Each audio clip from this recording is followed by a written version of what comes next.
ओम नमः शिवाय। हर हर महादेव। आज सावन महीने का पहला सोमवार है। आज का दिन आप सभी के लिए मंगलमय हो। भगवान शिव आपकी मनोकामना पूर्ण करें।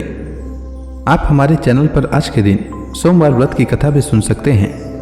सावन के पावन महीने में प्रतिदिन शिव महापुराण की कथा सुननी चाहिए, साथ ही दूसरों को भी सुनानी चाहिए। इससे समस्त पापों से छुटकारा मिलती है एवं मनोकामना बहुत शीघ्र पूरी होती है। आप प्रतिदिन मेरे चैनल पर शिव महापुराण की कथा का श्रवण कर सकते हैं। साथ ही इस चैनल पर सावन मास में आने वाली सभी व्रतों की कथा और व्रत संबंधित जानकारी व्रत से पहले उपलब्ध करा दी जाती है। इसलिए हमारे चैनल को अवश्य सब्सक्राइब करें, साथ ही बेल आइकन को भी दबा दें और कथा अच्छी लगे तो लाइक अवश्य करें। आइए सुनते हैं शिव महापुराण कथा का 7वां अध्याय। व्यास जी कहते हैं, सूत जी का यह वचन सुनकर वे महर्षि बोले, अब आप हमें वेदांत सार सर्वस्वरूप अद्भुत शिव पुराण की कथा सुनाइए।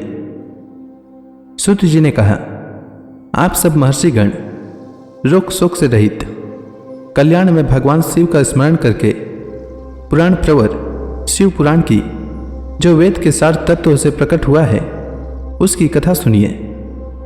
शिव पुराण में भक्ति, ज्ञान और वैराग्य, इन तीनों का प्रीतिपूर्वक गान किया गया है और वेदांत वेद सदवस्तु का विशेष रूप से वर्णन है। इस वर्तमान कल्प में जब सृष्टि कर्म आरंभ हुआ था, उन दिनों 6 कुलों के महर्षि परस्पर वाद विवाद करते हुए कहने लगे, अमुक वस्तु सबसे उत्कृष्ट है और अमुक नहीं है। उनके इस विवाद ने अत्यंत महान रूप धारण कर लिया। तब वे सब के सब अपनी शंका के समाधान के लिए सृष्टिकर्ता अविनाशी ब्रह्मा जी के पास गए और हाथ जोड़कर विनय भरी वाणी से बोले, प्रभु, आप संपूर्ण जगत को धारण पोषण करने वाले तथा समस्त कारणों के भी कारण हैं। हम यह जानना चाहते हैं कि संपूर्ण तत्वों से परे पुराण पुरुष कौन है। ब्रह्मा जी ने कहा, जहाँ से मन सहित वाणी उन्हें न पाकर लौट आती है तथा जिनसे ब्रह्मा विष्णु रुद्र और इंद्र आदि से युक्त यह संपूर्ण जगत समस्त भूतों एवं इंद्रियों के साथ पहले प्रकट हुआ है, वही ये देव हैं। महादेव सर्वज्ञ एवं संपूर्ण जगत के स्वामी हैं। यही सबसे उत्कृष्ट हैं। भक्ति से इनका साक्षात्कार होता है, दूसरे किसी उपाय से कहीं इनका दर्शन नहीं होता। रुद्र, हरिहर तथा अन्य देवेश्वर सदा उत्तम भक्ति भाव से उनका दर्शन करना चाहते हैं। भगवान शिव में भक्ति होने से मनुष्य संसार बंधन से मुक्त हो जाता है। देवता की कृपा प्रसाद से उनमें भक्ति होती है और भक्ति से देवता का कृपा प्रसाद प्राप्त होता है। ठीक उसी तरह जैसे यहाँ अंकुर से बीज और बीज से अंकुर पैदा होता है, इसलिए तुम सब ब्रह्मर्षि भगवान शंकर का कृपा प्रसाद प्राप्त करने के लिए भूतल पर जाकर वहाँ सहस्त्रों वर्षों तक चालू रहने वाला एक विशाल यज्ञ का आयोजन करो। इन यज्ञपति भगवान शिव की ही कृपा से वेदोक्त विद्या के सारभूत साध्य साधन का ज्ञान होता है। शिव पद की प्राप्ति ही साध्य है, उनकी सेवा ही साधन है तथा उनके प्रसाद से जो नित्य नैमित्तिक आदि फलों की ओर से निष्प्रिय होता है, वही साधक है। वेदोक्त कर्म का अनुष्ठान करके उसके महान फल को भगवान शिव के चरणों में समर्पित कर देना ही परमेश्वर पद की प्राप्ति है। वही सालों के आदि के कर्म से प्राप्त होने वाली मुक्ति है। उन पुरुषों की भक्ति के अनुसार उन सबको उत्कृष्ट फल की प्राप्ति होती है। उस भक्ति के साधन अनेक प्रकार के हैं, जिनका साक्षात महेश्वर ने ही प्रतिपादन किया है।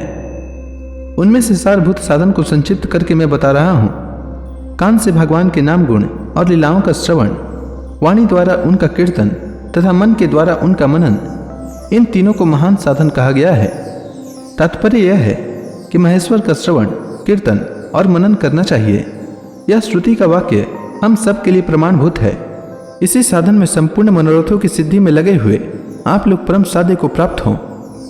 लोग प्रत्यक्ष वस्तु को आंख से देखकर उसमें प्रवृत्त होते हैं, परंतु जिस वस्तु का कहीं भी प्रत्यक्ष दर्शन नहीं होता, उसे श्रवणेन्द्रिय द्वारा जान सुनकर मनुष्य उसकी प्राप्ति के लिए चेष्टा करता है। अतः पहला साधन श्रवण ही है। उसके द्वारा गुरु के मुख से तत्व को सुनकर श्रेष्ठ बुद्धि वाला विद्वान पुरुष अन्य साधन कीर्तन एवं मनन की सिद्धि करे। क्रमशः मनन पर्यंत इस साधन की अच्छी तरह साधना कर लेने पर उसके द्वारा सालों के आदि के क्रम से धीरे धीरे भगवान शिव का संयोग प्राप्त होता है। पहले सारे अंगों के रोग नष्ट हो जाते हैं। फिर सब प्रकार का लौकिक आनंद भी विलीन हो जाता है। भगवान शंकर की पूजा, उनके नामों के जप तथा उनके गुण, रूप, विलास और नामों का युक्ति परायण चित्त के द्वारा जो निरंतर प्रतिशोधन या चिंतन होता है, उसी को मनन कहा गया है। वह महेश्वर की कृपा दृष्टि से उपलब्ध होता है। उसे समस्त श्रेष्ठ साधनों में प्रधान या प्रमुख कहा गया है। सूत जी कहते हैं, मुनीश्वरों, इस साधन का महात्म्य बताने के प्रसंग में मैं आप लोगों के लिए एक प्राचीन वृत्तांत का वर्णन करूंगा। उसे ध्यान देकर आप सुने। पहले की बात है, पराशर मुनि के पुत्र मेरे गुरु व्यास देव जी सरस्वती नदी के सुंदर तट पर तपस्या कर रहे थे। एक दिन सूर्य तुल्य देवर्षि विमान से यात्रा करते हुए भगवान सनत कुमार अकस्मात वहां जा पहुंचे। उन्होंने मेरे गुरु को वहां देखा। वे ध्यान में मग्न थे। उससे जगने पर उन्होंने ब्रह्मपुत्र सनत कुमार जी को अपने सामने उपस्थित देखा। देखकर वे बड़े वेग से उठे और उनके चरणों में प्रणाम करके मुनि ने उन्हें अर्घ दिया और देवताओं के बैठने योग्य आसन भी अर्पित किया। तब प्रसन्न हुए भगवान सनत कुमार विनीत भाव से खड़े हुए व्यास जी से गंभीर वाणी में बोले, मुनि, तुम सत्य वस्तु का चिंतन करो। वह सत्य पदार्थ भगवान शिव ही हैं, जो तुम्हारे साक्षात्कार के विषय होंगे। भगवान शंकर का श्रवण, कीर्तन, मनन, ये 3 महत्तर साधन कहे गए हैं। ये तीनों ही वेद सम्मत हैं। पूर्व काल में मैं दूसरे साधनों के संभ्रम में पड़कर घूमता घुमाता मंदराचल पर जा पहुंचा और वहां तपस्या करने लगा। तदंतर महेश्वर शिव जी की आज्ञा से भगवान नंदिकेश्वर वहां आए। उनकी मुझ पर बड़ी कृपा थी।